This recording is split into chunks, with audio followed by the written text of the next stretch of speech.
Hoje e amanhã, todas as mulheres que estiverem curtindo o carnaval no Sambódromo do Anhembi poderão contar com o auxílio de uma unidade móvel de atendimento a vítimas de violência. O objetivo é atender mulheres em situação de vulnerabilidade, algo que infelizmente se torna ainda mais comum nessa época. Bom, e para falar sobre essa questão de assédio sexual, eu recebo agora a advogada Maíra Cardoso Zapater, que é professora de Direito Penal da FGV Direito. Tudo bem, Maíra? Tudo bem, Felipe. Boa tarde. Boa tarde. Bom, segundo uma pesquisa recente do Datafolha, 4 em cada 10 brasileiras já sofreram assédio sexual. Entre o carnaval de 2016 e 2017, os casos de violência sexual, segundo aí a Central de Atendimento à Mulher, aumentaram 88%. Na sua opinião, esses números, essa pesquisa Datafolha, ela condiz com a realidade vivida pelas brasileiras? E uma outra questão, as mulheres, elas percebem esse assédio que sofrem no dia a dia? Olha, eu acho que esses dados do Datafolha, eles são condizentes com outras pesquisas no mesmo sentido. Condizentes com a realidade, a gente nunca tem como afirmar categoricamente. Arrisco dizer que talvez a realidade seja ainda mais preocupante do que os dados, porque para a pesquisa a gente depende das mulheres reconhecerem a violência e declararem, e fazerem constar esse registro. Isso já leva para a segunda questão que você colocou, se as mulheres percebem ou não.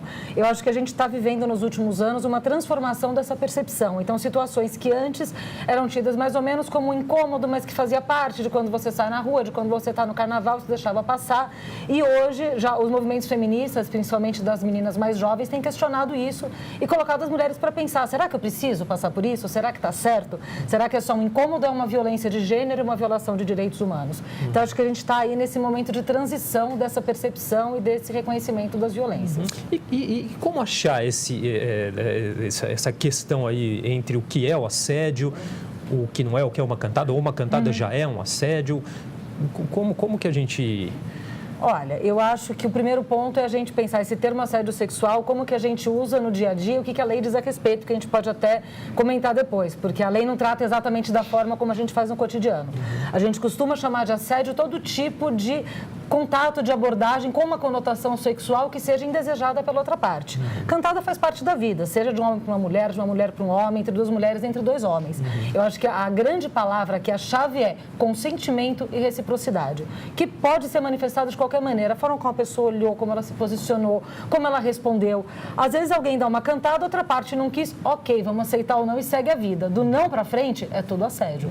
Agora, existem outras situações que a gente sabe que ocorrem no cotidiano, a gente escuta as mulheres relatarem e que aí é da gente pensar e de colocar a sugestão aqui para os homens pensarem. Quando o cara abre a janela de um carro e fala uma obscenidade para uma mulher na rua. Quando ele está num carnaval, numa balada, em qualquer lugar, puxa essa mulher pelo braço, tenta beijar à força. Será que é uma interação para um relacionamento que ele quer? Porque aí talvez a estratégia dele esteja um pouco equivocada. Dificilmente outra parte vai gostar. E se ele sabe que outra parte não vai gostar, por que está fazendo? Então, acho que quando a gente está pensando aí sempre entre adultos, né? Acho que a gente está partindo já dessa premissa, é saber, o outro lado está gostando ou não. Percebeu que não está gostando? Tira o time de campo. Acho que o grande balizador aí, pode dizer que é a educação, talvez, né? Educação e bom senso, né? E bom senso, exatamente. Agora, falando ainda sobre a pesquisa, eu acho que tem um dado interessante que mostra mesmo aí, talvez, um pouco de distorção aí com a realidade, que é em relação ao perfil da vítima, né? Segundo essa pesquisa, a maior parte das vítimas são mulheres escolarizadas e com maior renda familiar. As mulheres que denunciam e que têm acesso à informação, né? Exatamente. Eu acho que esse dado, ele já mostra pra gente mais um dos muitos problemas dos vários degraus sociais que a gente tem. Então, certamente não é que só essas mulheres sofrem violência. Violência de gênero, ela é transversal, ou seja, ela acontece em todas as classes. Quando a gente parte para outros tipos de pesquisa, ou seja, como a gente formula a pergunta para a pessoa entrevistada, a gente tem outros resultados diferentes desse. O que deixa bem claro é, quanto mais informada é a mulher, mais acesso a canais de denúncia ela vai ter. Então, é isso que a gente precisa ampliar, a informação e o acesso aos canais de denúncia. E perfil do abusador, tem? Depende muito de que tipo de violência sexual a gente está falando. Acho que violência sexual é um termo mais abrangente do que a gente falar só em assédio. Quando a gente pensa nos abusos que acontecem na rua, esse é mais difícil porque é complicado você chegar até o abusador para que a gente tenha esse dado registrado e se faça estatística. Agora, caso de violência sexual propriamente dita, como casos de estupro, esse tem um perfil fácil, são os conhecidos, são os familiares.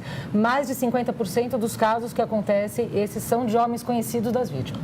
Agora, a legislação que a gente tem atualmente, ela é suficiente para dar conta aí do alto número de casos que a gente tem de assédio sexual? para a gente pensar nisso, a gente teria que partir da premissa que a legislação resolve os casos. E não só nesses casos, pensando em legislação criminal, da gente ter uma conduta prevista em lei, uma pena prevista, para nenhum crime isso se mostra como uma solução. Então, a gente pensar, poxa, está faltando previsão na lei, não tem crime suficiente para a gente fazer conter esses casos? A gente O que diz a lei? A lei diz que todo tipo de contato sexual com finalidade libidinosa, então encostou no corpo da pessoa, palpou, passou a mão e forçou até uma conjunção carnal, mediante violência ou grave ameaça, é crime de estupro, com pena de 6 a 10 anos de reclusão. A gente tem a contravenção penal de importunação ofensiva ao pudor, que muitas vezes é mal aplicada, é um artigo que ele é muito mal explicado, ele é de 1941, ele é difícil da gente usar. E existe o crime de assédio sexual, que diz respeito a relações de trabalho em que tem hierarquia. Então, por isso que não é adequado a gente falar no dia a dia, as mulheres sofreram assédio sexual no carnaval, não nos termos da lei. Então, o que a gente tem de lei é isso. Mas eu acho que mais importante, Felipe, do que a gente pensar se tem uma pena alta, se as pessoas vão parar para pensar na pena do crime, é como que a gente previne? Exato. Como que a gente faz que as mulheres não precisem denunciar uma violência porque não sofreram essa violência? Talvez o caminho seja mais por aí. E como é que é? O que a gente faz? O que a gente faz? Tanto para criar essa conscientização nos homens, claro, evidente, também nas mulheres, até para denunciar, enfim. Qual que é o caminho? Eu acho que um primeiro caminho é um que já vem sido observado nos últimos anos, que é em telejornais, como a gente está fazendo aqui, ter espaço para discutir isso, poder chegar nas pessoas e levar essa conversa para dentro de casa.